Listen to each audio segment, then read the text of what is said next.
So, shalom everyone. Today we'll talk about the laws that are specifically for the Kohanim during the prayer. We talked about it a little bit yesterday, but here it's mentioned in four different paragraphs with a beautiful Hasidic explanation to understand these laws. So there are four halachot, which is a different word for the law, from the word halach, which means to walk in the way, specified in the Torah concerning Birkat Kohanim. It is only recited in the holy tongue while standing with raised hands and in a loud voice. So that's how the Shulchan Aruch sums it up in Orach Chaim Siman 128, Kuf Kaf Chet. So we're just going to go through these four one by one. So when one of these conditions cannot be met, the Kohanim may not bless the nation. But like we saw yesterday, the leniency is that there's some stuff that is, of course, very important, but it can be modified based on the community. So the first halakha requires that the bracha is be recited in Hebrew, the holy tongue. Many mitzvot are performed through speech, like we talked about yesterday about the Megillah reading. The Chachamim explained in the Mishnah in Sota 32a that the mitzvot of Kriyat Shema, Amida, and Birkat Hamazon can be fulfilled in foreign languages. Nevertheless, Birkat Kohanim must be recited specifically in the holy tongue, as it is written, this is how you must bless, meaning literally in the language in which the Torah is written. So the most understandable reason for this is because if you translate to another language, it loses things in the translation. So Yishmerecha literally means that God will guard you, and it's also in our belief about the mezuzah, but it can be translated as keep you. It can be translated as keep your money safe, keep your body safe, keep all kinds of other things. So that's why we say it in Hebrew, and it's more inclusive than in any other language. By the way, I don't know any other language fluently other than English, but I think even in Aramaic, it would be very different. So that's the first law. The second law is to recite Birkat Kohanim while standing. Therefore, a weak or handicapped Kohen who must sit in a wheelchair and cannot stand on his feet even while one only reciting the blessing. So even if they have to rely on a cane, may not bless the people. This is because the law of reciting Birkat Kohanim is similar to the law of the temple service, as it is written in Deuteronomy, to serve him and offer a blessing in his name. Just as the temple service is performed while standing, so too the blessing must be recited while standing. So because there are Kohanim and because in the temple they could not do the slaughtering or the sprinkling of the blood while sitting down or leaning on a cane, then that's the law for this. A person presents himself fully in a standing position, for it in that way he is seen from head to toe, expressing his complete range of abilities, both spiritual and practical. In order for the work of the Kohanim and Birkat Kohanim to be fulfilled perfectly or as perfect as possible, they must be carried out specifically while standing. Halacha number 3. The third halacha obligates the Kohanim to raise their hands while reciting the bracha, meaning that they must spread their hands out over the people being blessed, as it is written in Leviticus, just before Nadav and Avihu died. Aaron lifted his hands towards the people and blessed them. At that time, as far as we know, they still didn't have the words of Birkat Kohanim, but that's what it says, that he blessed them.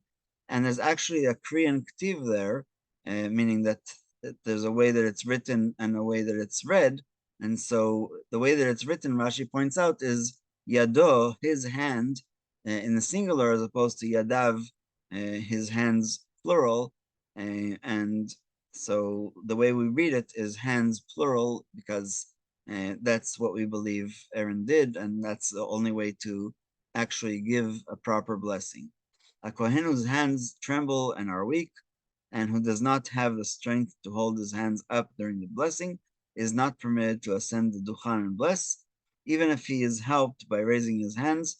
it would be of no use since the Kohen must raise his hands by himself without any assistant. So in this case, and we'll talk about a little bit later, the Kohen doesn't have to leave the shul during the blessing because everybody knows what is the reason why he's not going up to the Duchan to give us our blessing.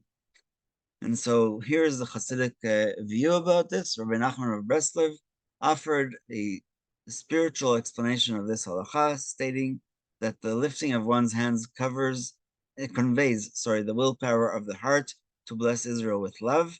And the reason why we say Yashar Koach to the Kohanim afterwards is because they did it with love. If they just did it because it's an obligation, then we don't have to give them that Yashar Koach. The extra Yashar Koach is because they say in the blessing Be'ahava, which means with love. And so that's what Rabbi Nachman Breslov concentrates on.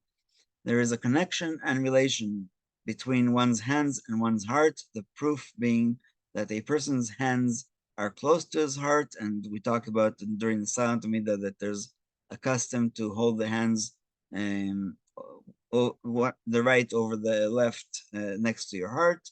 Therefore, hand motions are the heart's instruments of expression, as it is written in Lamentations. Let us lift up our hands with our hearts with our hands to God in heaven. When the Kohanim stretch their hands out to bless Israel, they are thereby expressing their heart's great love towards Israel. So that's why we have to spread our hands. Rav Kook adds, and Rav Kook is one of the most interesting rabbis. I say that because there's no really other good word for it. He was half Hasidic and half Misnaged. His mother was from a Hasidic family. His father was from a very Lithuanian family that opposed Hasidism. And so he was able to combine a lot of his own teachings with both.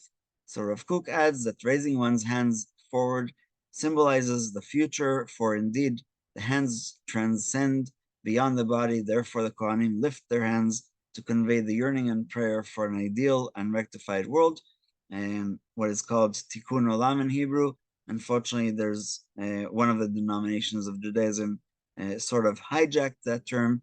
If you are an Orthodox rabbi and you say those two words in Hebrew, they suspect you that you have switched your denomination. So I'm not going to go into that, but just the idea that we are here to make the world better and to rectify it. Last but not least, the fourth halacha commands the Kohanim to recite the blessing aloud so that all the people praying in the synagogue can hear them. As it is written, say to them, meaning in the manner that a person talks to his friend. So if it's just one-on-one, of course, you don't have to raise your voice because you're standing right in front of this person. But if you have 500 or more people in the shul, and like we talked about in the previous chapter about the flags that were raised in the synagogue in Alexandria, then you have to raise your voice. That way everybody can hear you. If the synagogue is small, it is sufficient for the Kohen to recite the blessing in an average tone, for that is how people normally talk. If the synagogue is large, he must recite the blessing loud enough for everyone to hear him, even if he were to recite it by himself. A Kohen who has such a faint voice that is almost impossible to hear him does not assent to recite the blessing. And again, he is allowed to stay in the shul while the blessing is going on, because everybody knows that that's why he's not going up. Again, if it's a regular.